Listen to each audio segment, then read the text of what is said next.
Hello friends, welcome to my official YouTube channel. बहुत ही ज़्यादा इंपॉर्टेंट वीडियो आपके लिए लेके आया हूं, क्योंकि आज के इस वीडियो में हम लोग डिस्कस करेंगे airport authority of India junior executive human resources का जो हमारा एग्जाम होने वाला है, उसके लिए नेक्स्ट 5 वीक्स का स्ट्रेटजी हमारा क्या रहेगा। इस 5 हफ्ते हमें कैसे तैयारी करनी है जिससे कि हमें अपना श्योर शॉट सिलेक्शन मिल जाए।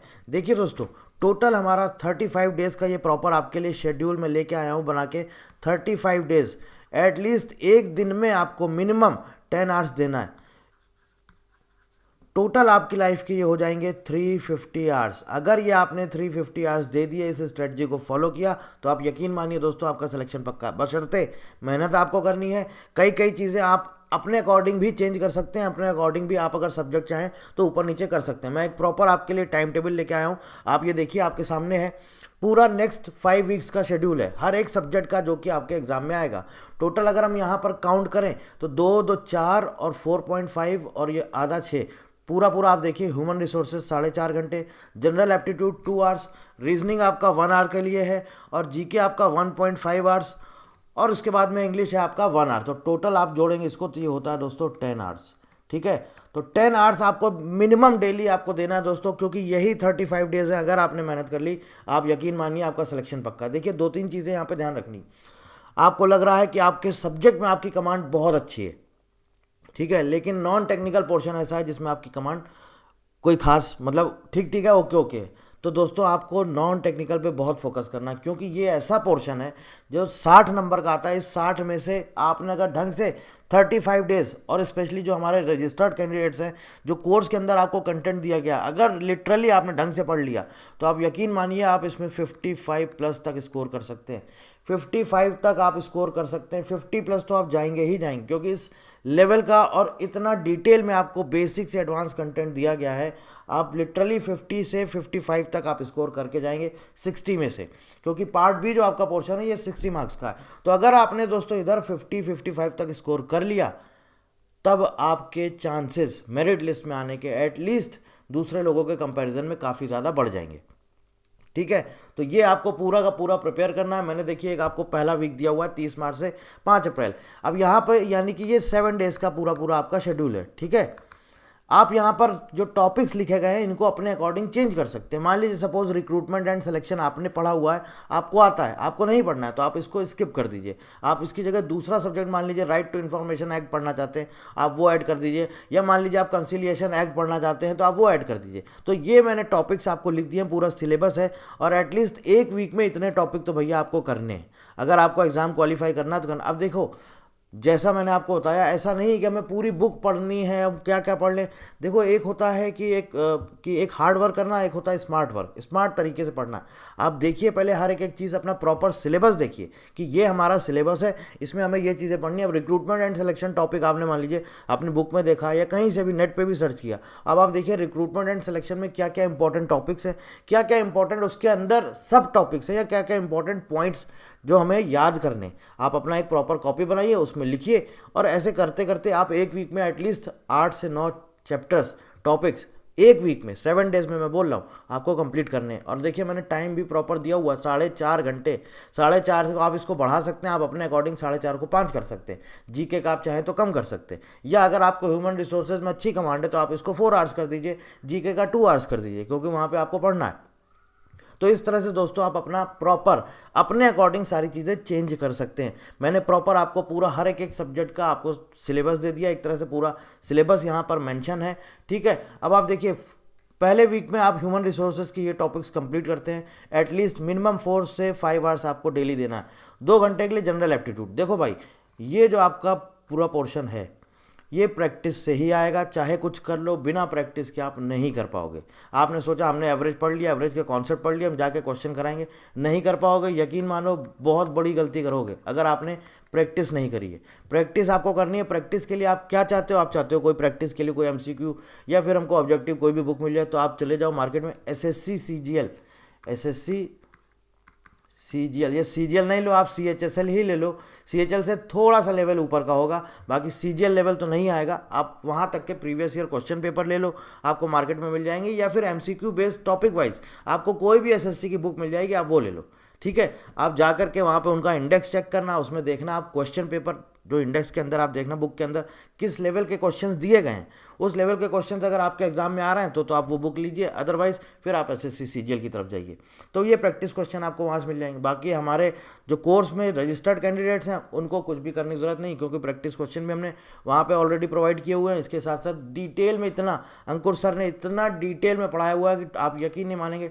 टोटल 130 लेक्चर्स हैं अकेले सिर्फ और सिर्फ जनरल एप्टीट्यूड के। कितने? 130 लेक्चर्स जनरल एप्टीट्यूड के, और इतना डिटेल में है हर एक। उसमें एटलीस्ट सर ने 20-20, 25-25 क्वेश्चन प्रैक्टिस कराए हैं। तो आपने उतना ही कर लिया, आप यकीन मानिए इसमें आप पूरे में पूरा स्कोर कर ले जाएंगे। अगला आता है हमारा भैया रीजनिंग। रीजनिंग सबसे आसान है, इसलिए मैंने उसको सबसे कम टाइम दिया हुआ है, 1 आवर। रीजनिंग में भी आपने अपने टॉपिक डिसाइड कर लिए। मैं आपको बोल रहा हूँ, आप मैंने सिर्फ ये आपको एक बस थोड़ी सी हेल्प मिल जाए आपको, इसलिए मैंने आपको प्रॉपर एक चार्ट बना के दे दिया है। आप इसको अपना चाहें तो अपना प्रिंट ले सकते हैं, अपने रूम में चिपका सकते हैं, और अपने अकॉर्डिंग ये सारे आप टॉपिक्स जो भी हैं चेंज कर सकते हैं, ऊपर नीचे कर सकते हैं। और जैसे मान लीजिए सपोज आपने फर्स्ट डे आपने पढ़ाई शुरू करी, आज से आपका रिक्रूटमेंट सिलेक्शन कंप्लीट हो गया, आपका एवरेज कंप्लीट हो गया, आपका डायरेक्शन सेंस कंप्लीट हो गया, उसके बाद आपने हड़प्पन सिविलाइजेशन पढ़ा, थोड़ा थोड़ा पढ़ लिया, ये आपका कंप्लीट होगा। उसके बाद इंग्लिश में मान लीजिए सपोज आपने बोला कि भैया हम एंटोनिम सिनोनिम्स याद करेंगे, तो ए टू जेड पूरी लिस्ट है। आप हमारे चैनल पे चले जाइए, टेलीग्राम चैनल पर वो पूरी लिस्ट दी गई है, पूरे पीडीएफ है आपका। एंटोनिम्स है, सिनोनिम्स है, वन वर्ड सब्सटीट्यूशन है, और इडियम्स एंड फ्रेजेस है। यही मोस्टली आपके एग्जाम में पूछा था, तो आप वो लिस्ट याद करो। आप एक्टिव, पैसिव, अब नरेशन, इनके सबके रूल्स देखो। तो आपने एक दिन में मान लीजिए सपोज एक एक टॉपिक कंप्लीट कर लिया। अब जब एक एक टॉपिक कंप्लीट हो गया तो आप जाओ, आप देखो अच्छा मेरा आज ये टॉपिक कंप्लीट हो गया। अपने रूम में जो आपने ये चिपकाया हुआ है उसके आगे जा करके टिक मार्क कर दो कि चलो ठीक है मेरा ये वाला टॉपिक हो गया। ठीक है दोस्तों, इस तरह से आपको करना है। और देखिए पूरा एक प्रॉपर फर्स्ट वीक का मैंने आपको एक शेड्यूल दिया हुआ है, उसके बाद सेकंड वीक का शेड्यूल है, फिर थर्ड वीक का शेड्यूल है, और उसके बाद फोर्थ वीक का शेड्यूल है। अब यहाँ पे देखिए मैंने यहाँ पे लिख दिया है कि मॉर्निंग में आप चाहें तो एचआरएम के जो भी आपके टॉपिक्स हैं ये आप पूरा स्टडी कर सकते हैं, डिटेल में पढ़ सकते हैं, क्योंकि एक टॉपिक 5 घंटे में मेरे हिसाब से कंप्लीट हो सकता है। आपको कोई पूरा ऐसा नहीं कि हमें पूरी बुक पढ़नी है, हमें डिटेल में उसका बेसिकली डिटेल में नहीं जाना, हमें बेसिकली उसकी समरी देखनी, क्योंकि अब हमारे पास इतना टाइम ही नहीं है। समरी देखनी है और ऐसे देखनी है कि हमारा कुछ भी टॉपिक, कुछ भी पॉइंट या कोई भी सब टॉपिक छूटे ना। मतलब हमारे लिए 5 घंटा, मतलब कि एटलीस्ट कोशिश करिए कि अगर छोटे टॉपिक हैं तो 2 टॉपिक कंप्लीट करिए, और एक बड़ा टॉपिक है तो एक टॉपिक उस 5 आवर्स में कंप्लीट करिए। उसके बाद दोपहर में आप जनरल एप्टीट्यूड पढ़िए, एक टॉपिक पढ़िए एवरेज आधे घंटे सिर्फ। जैसे 2 आवर्स मैंने जनरल एप्टीट्यूड का दिया हुआ है, आप सिर्फ 1.5 घंटे उसको पढ़िए, आधे घंटे 30 मिनट्स उसके क्वेश्चन आंसर्स प्रैक्टिस कर लीजिए। सेम वैसे ही रीजनिंग एप्टीट्यूड में 1 घंटे में आप पढ़िए, 15 मिनट में उसके कुछ क्वेश्चन। देखिए ये टाइम फिक्स नहीं कि 10 घंटे तो 10 ही घंटे। आपको अगर ज़्यादा आता है, आप अच्छी खासी कमांड है तो आप भैया कम कर लो, और आपको लगता है मुझे और मेहनत करनी तो आप 10 की जगह 12 घंटे कर लो। अब रीजनिंग है, रीजनिंग में आपने 1 आवर में मान लीजिए सपोज एक चैप्टर पढ़ लिया, अब आप चाहते हैं कि आगे हम क्या करें, हमें इसकी प्रैक्टिस करनी, तो इसमें 30 मिनट्स और जोड़ दो। तो 1 घंटे आपको रीजनिंग का एक टॉपिक कंप्लीट करना, उसके बाद आप 15 मिनट, 20 मिनट, 30 मिनट्स ये आप प्रैक्टिस कर लो। तो रीजनिंग और क्वांट्स का आपको दोपहर में प्रैक्टिस करना। उसके बाद शाम का टाइम भैया सिर्फ और सिर्फ इंग्लिश, जो भी आपका वोकैब है, एंटोनिम्स है, सिनोनिम्स है, आपका वन वर्ड सब्सटीट्यूशन है, इसके साथ साथ आपका ईडियम्स एंड फ्रेजेस है, आप ये सब कुछ आपको पढ़ना है। और उसके साथ साथ जीके है, जीके में मैंने आपको बता दिया क्या क्या पढ़ना है, आप देख लो भैया। सो 3 वीक तक, नेक्स्ट 3 वीक तक, मतलब 20 अप्रैल तक आपको जीके पढ़नी है। ठीक है, टॉपिक मैंने लिख दिए हैं। हमारे आपको कोर्स जो आपको मिला हुआ है उसके अंदर कंटेंट में ये सारी चीज़ें अवेलेबल है। अगर आप मान लीजिए आपने कोर्स नहीं लिया है तो आप जाइए, आप ल्यूसेंट की बुक फॉलो कर सकते हैं, ल्यूसेंट की बुक ले सकते हैं, वहाँ से आप जाकर के पढ़ सकते हैं। ठीक है, जीके की और भी कोई भी बुक आप ले सकते हैं, कुछ ऐसा नहीं जिसमें टॉपिक्स मेंशन हो, आप जाकर के वो पढ़ लीजिए, क्योंकि इन्हीं टॉपिक से उसने क्वेश्चन पूछे हैं।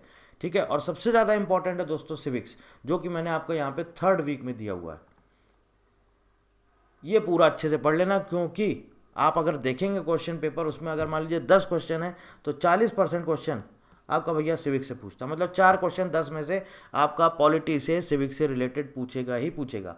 और यहाँ पर आपने देखा होगा एक चैप्टर आपका मेकिंग ऑफ कॉन्स्टिट्यूशन, ये ही चैप्टर आपका दोस्तों यहाँ पर भी है। देखिए कहीं अगर लिखा हो तो मिल जाएगा आपको, making of constitution human resources में भी आपका ये देखिए कॉन्स्टिट्यूशन ऑफ इंडिया, ये वही चैप्टर है जो आपका यहाँ पर भी है। तो आप यहाँ भी पढ़ लेंगे, यहाँ भी पढ़ लेंगे, दोनों जगह आपको मदद मिलेगी। बहुत इंपॉर्टेंट चैप्टर है। ठीक है, जितने भी आर्टिकल्स आते हैं इसमें वो सारा आपका इसके अंदर कवर हो जाता है, तो इसलिए ये आपको बहुत अच्छे से पढ़नी। और जब 3 वीक का आपका जीके हो गया, उसके बाद नेक्स्ट वीक 21 से और 28 अप्रैल वाला, इसमें आपको क्या पढ़ना है, यहाँ से आपको करंट अफेयर्स स्टार्ट कर देनी है। और ये पढ़नी कहाँ तक है, पूरा आगे अगले वीक तक, यानी कि 5 मई तक। एग्जाम के एक दिन पहले तक, यहाँ तक कि आप एग्जाम देने भी जा रहे हो तो भी रास्ते में रिवाइज करते हुए जाओ। लेकिन इतना ज़्यादा नहीं पढ़ना है क्योंकि करंट अफेयर्स के क्वेश्चन बहुत लिमिटेड पूछता है, सिर्फ 1 या 2। तो तुम्हें ऐसा नहीं करना है कि अपना पूरा 10 घंटे में तुम 5 घंटे सिर्फ जीके और करंट अफेयर्स ही पढ़ते चले जा रहे हो। जीके पढ़ो बट करंट अफेयर्स पे इतना नहीं ध्यान देना है। करंट अफेयर्स हमें सिर्फ लास्ट का 6 to 8 मंथ्स आप मार्केट में चले जाओ, मंथली मैगजीन मिल जाएगी 20-20, 25-25 रुपये की आती है, हार्ड कॉपी 20-20, 25 रुपये की आपको मार्केट में मिल जाएगी। पिछले 5 या 6 महीने का आप ले लो, या बल्कि आप 8 महीने का मैं बोलूँगा, सजेस्ट करूँगा, मतलब कि जून से थोड़ा ज़्यादा हो सकता है, जून, जुलाई, अगस्त, सितंबर, अक्टूबर, नवंबर, दिसंबर, जनवरी, फरवरी और मार्च का 15 मार्च तक, मतलब 9 से 9.5 महीने तक इतना आपको करंट अफेयर्स पढ़ना है। मैं आपको सच बता रहा हूँ, मार्केट में जाइए, 20-25 रुपये की बुक आती है, बिल्कुल पतली सी, कोई भी पब्लिकेशन आप ले सकते हैं, करंट अफेयर्स जा करके वहाँ ले लीजिए। बस ये ध्यान रखिएगा कि वो थोड़ा सा जो कंटेंट हो उसके अंदर वो एक्यूरेट हो, पुराना नहीं हो और साथ साथ गलत ना हो, बस इतना ध्यान रखिएगा। तो आप जा करके ले लीजिए। इसके अलावा कुछ स्पेसिफिक टॉपिक हैं जिनसे इसमें एग्जाम में क्वेश्चन पूछता है, वो मैंने यहाँ पे लिख दिए हैं।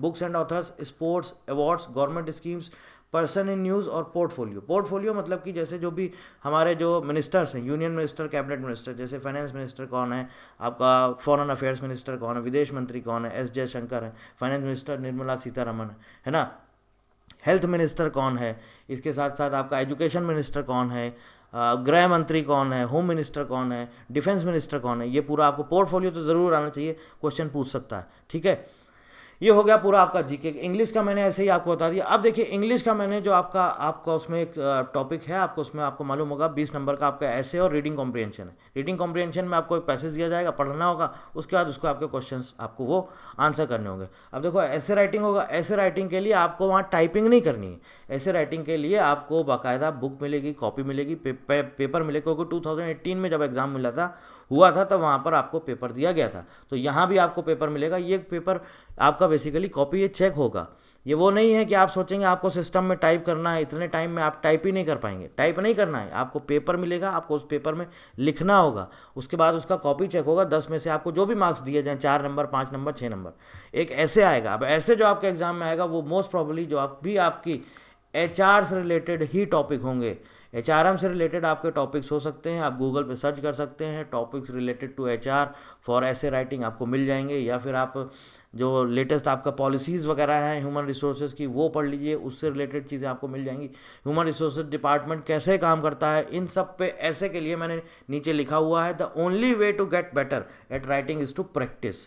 अब आपके लिए मान लीजिए आपने एक टॉपिक सोचा, सपोज कोई भी टॉपिक सोचिए, जैसे मान लीजिए आर्टिफिशियल इंटेलिजेंस आजकल बहुत यूज़ हो रहा, आपने एक टॉपिक सोचा कि आर्टिफिशियल इंटेलिजेंस का ह्यूमन रिसोर्सेज डिपार्टमेंट में क्या यूज़ है, मतलब उसको हम किस तरह से अपने डिपार्टमेंट को और बेहतर करने के लिए AI का यूज़ कर सकते हैं।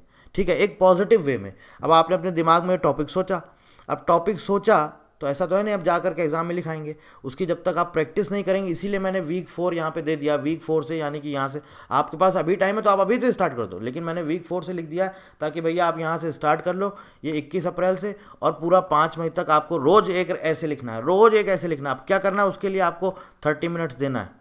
30 मिनट्स में क्या करना है, पहले तो तुम्हें 5 मिनट आप अपने, मान लीजिए सपोज आप गूगल पे जाइए, सर्च करिए, HR से रिलेटेड टॉपिक्स मिल जाएंगे। नहीं मिलना है तो आप मुझे बता देना, मैं आपको टॉपिक दे दूंगा। ठीक है, टॉपिक के बाद क्या करना है आपने, जैसे मैं अभी एक टॉपिक की बात कर रहा हूँ कि AI का हम किस तरह से यूज़ कर सकते हैं, AI का यूज़ हम HR डिपार्टमेंट में कैसे कर सकते हैं, मतलब अपने डिपार्टमेंट को और कैसे बेहतर बना सकते हैं, अपने लिए चीज़ें कैसे आसान कर सकते हैं AI का यूज़ करके। तो अब आपने माइंड में सोचा ये टॉपिक है, अब आपको सोचने में टाइम लगेगा ना, कुछ तो सोचेंगे कि AI आखिर क्या है, AI से हम कैसे यूज़ कर सकते। जब तक आप सोचेंगे नहीं माइंड में, जब तक आप सोचेंगे नहीं, आप ऐसे लिख नहीं पाएंगे। और जब आप सोचेंगे उसके बाद आप लिखना शुरू करेंगे, फिर जब आप लिखना शुरू करेंगे तब जा करके आप ऐसे लिख पाएंगे। इसीलिए मैंने आपको लिखा है भैया प्रैक्टिस। एक तो आपका न्यूमेरिकल एबिलिटी, जनरल एप्टीट्यूड, और दूसरा आपका ऐसे। जब तक आप ये प्रैक्टिस नहीं करोगे मेरे भाई, आपको ऐसे राइटिंग में प्रॉब्लम आएगी। तो इसलिए आपको मैंने प्रॉपर आपका बिल्कुल सही टाइम टेबल दिया है। आपको ऐसे राइटिंग आपको 21 अप्रैल, 20 अप्रैल, आपको पहले लग रहा है 15 अप्रैल से शुरू कर दो, आप 15 अप्रैल से लिखना शुरू। रोज़ एक ऐसे लिखना है तुम्हें 30 मिनट्स। मैंने बोला है ना, यहाँ पे कुछ स्पेसिफिक ऐसा मैंडेटरी नहीं कि तुम्हें 10 ही घंटे देना है, तुम्हारे पास टाइम है। खाना पीना सब भूल जाओ, सिर्फ नेक्स्ट 35 डेज। तुम्हें लग रहा है कि हमें और पढ़ना है, हमें और, अभी तो ऐसे के लिए तो हमने टाइम ही नहीं निकाला, तो और निकालो यहाँ पर टाइम, 30 मिनट्स और निकालो, रोज़ एक ऐसे लिखो। डेली लिखो एक ऐसे, और आपको पेपर पेन वहाँ मिलेगा, पेन आप लेके जाएंगे, पेपर वहाँ मिलेगा, आपको उस पेपर में लिखना होगा, बस वो आपकी कॉपी चेक होगी। ठीक है, पूरा एक प्रॉपर मैंने आपको शेड्यूल दे दिया है। अब यहाँ पे आप चाहें इसका पूरा प्रिंट आप ले सकते हैं, मैं टेलीग्राम पर भी शेयर कर दूंगा। और साथ साथ जो आपका ये है क्या बोलते हैं, जो टॉपिक्स हैं, आपको लगता है कि मुझे सिंपल इंटरेस्ट आता है, मुझे कंपाउंड इंटरेस्ट पढ़ना है, तो सिंपल इंटरेस्ट हटा दो।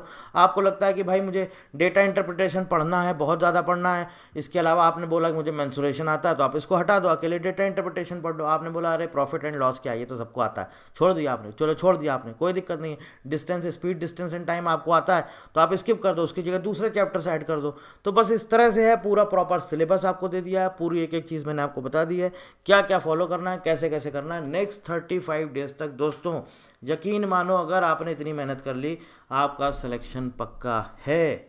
बस ऐसे राइटिंग स्किप मत करना, ऐसे राइटिंग 15 अप्रैल या 20 अप्रैल जब भी टाइम हो आप स्टार्ट कर देना। और देखो करंट अफेयर्स के क्वेश्चन लिटरली बहुत कम आते हैं, लेकिन ऐसा नहीं कि हम स्किप कर सकते हैं। अगर मैं आपको बोल दूं करंट अफेयर्स पढ़ के मत जाओ और एग्जाम में आ गई, तब आप मुझे ही गाली दोगे। इसलिए बेटर है कि एटलीस्ट 8 से 9 महीने का मार्केट में पतली पतली बुक मिलती हैं, और प्रॉपर एक शेड्यूल दिया है कि अभी तुम्हें करंट अफेयर्स नहीं पढ़ना है। तुम ये नहीं कि आज ही से तुम शुरू कर दो। अभी क्या है कि हमारा सिलेबस इतना इतना वास्ट है, क्योंकि जब तक हम प्रॉपर शेड्यूल नहीं बनाएंगे तब तक हम इस तरह से पढ़ाई नहीं कर पाएंगे। अभी आपको पता ही नहीं, आप घूम रहे हो उधर से उधर, टाइम वेस्ट कर रहे हो। अभी क्या पढ़ें, आज एक टॉपिक पढ़ लिया बस हो गया, कल देखा तो एक टॉपिक पढ़ लिया बस हो गया। और उसके बाद देखो वीक 5 जो दिया गया 29 अप्रैल से 5 मई, ये सबसे इंपॉर्टेंट वीक है। यहाँ पे क्या लिखा है, revision plus test series. Test series हमारे उस पर पोर्टल पे अवेलेबल है।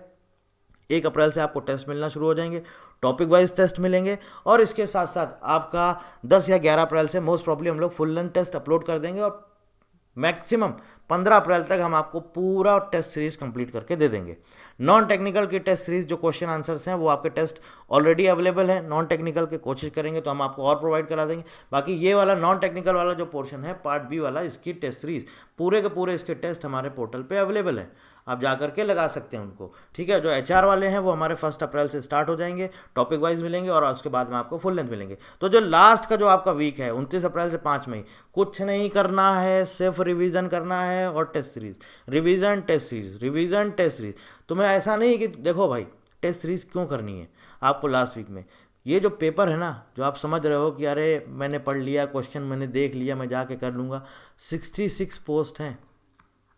66 पोस्ट के लिए आपको पता है कितने लोगों ने अप्लाई किया होगा, 66 पोस्ट के लिए कितना कंपटीशन है।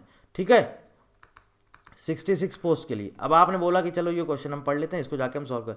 मैंने टेस्ट सीरीज के लिए क्यों बोला आपको, जब तक आप टेस्ट सीरीज सॉल्व नहीं करोगे तब तक आपका अपना जो टाइम कंज्यूमिंग है इस पर कमांड नहीं होगा कि आप कितना टाइम दे रहे हो एक क्वेश्चन पे। मोस्ट प्रोबेबली और मोस्ट इंपॉर्टेंट चीज़ यही है, टेस्ट सीरीज करने का जो बेनिफिट है, जो हमारा फ़ायदा वो यही है मेरे भाई, कि आप पेन पेपर का कम यूज़ करते हैं, पेन और पेपर का यूज़ नहीं करते हैं हम। जो कैलकुलेशन होता है वो हम ओरली करते हैं, पेन पेपर बिल्कुल नहीं उठाते हैं हम फटाफट हमको आंसर करना होता है, हमारा टाइम कम से कम एक क्वेश्चन को सॉल्व करने में लगे, इसलिए आपको टेस्ट सीरीज दी जाती है।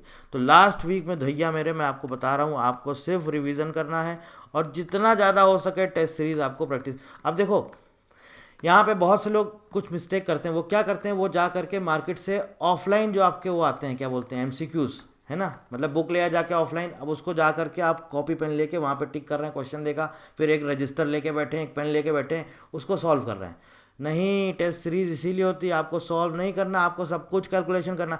कुछ बहुत लेंदी चीज़ आ गई तो आपने भले पेन पेपर उठा लिया, ये ऑफलाइन MCQ या ऐसा इस तरह का बुक लेके आ गए और रजिस्टर लेके बैठ गए, सॉल्व कर रहे हो, कुछ नहीं होने वाला है, बंटाधार हो जाएगा। टेस्ट सीरीज आपको लगानी ही लगानी है, टेस्ट सीरीज आपको लगानी ही लगानी है। और जब भी टेस्ट सीरीज करो तो प्रॉपर टेस्ट सीरीज आपको सॉल्व करनी है, रूम बंद। तो अगर 3 घंटे का पेपर है, 3 घंटे करना है तो हमें 3 घंटे करना है, उस टाइम पर सब कुछ बिल्कुल रूम बंद, फ़ोन स्विच ऑफ, सब कुछ एवरीथिंग। और उसके साथ साथ एक पेन पेपर लेके बैठिएगा, लेकिन कोशिश करिएगा कि कम से कम पेन और पेपर का यूज़ हो। क्योंकि जितनी देर में आप एक क्वेश्चन लिखेंगे, जितनी देर में आप एक क्वेश्चन दोस्तों लिखेंगे ना, उतनी देर में आपके बगल वाला जो बंदा है ना, वो 2 क्वेश्चन सॉल्व करके अगले तीसरे क्वेश्चन पे पहुंच जाएगा। नुकसान आपका ही है, टाइम सबसे ज़्यादा आप ही लेंगे। इसलिए पेन उठाना नहीं है, ओरली कैलकुलेशन करना। अभी से प्रैक्टिस शुरू करो। जब शुरू करोगे 2 × 2 = 4, 21 मतलब चलते चलते माइंड कैलकुलेशन करो यार।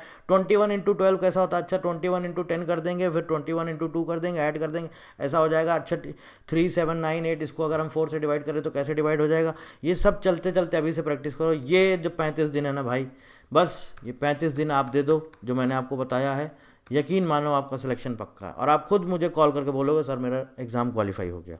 ठीक है, बाकी कुछ भी जानकारी चाहते हैं आप इस नंबर पे कॉल कर सकते हैं या फिर वीडियो के नीचे आप हमें कमेंट कर सकते हैं। So thank you very much and thank you for watching and wish you all the best.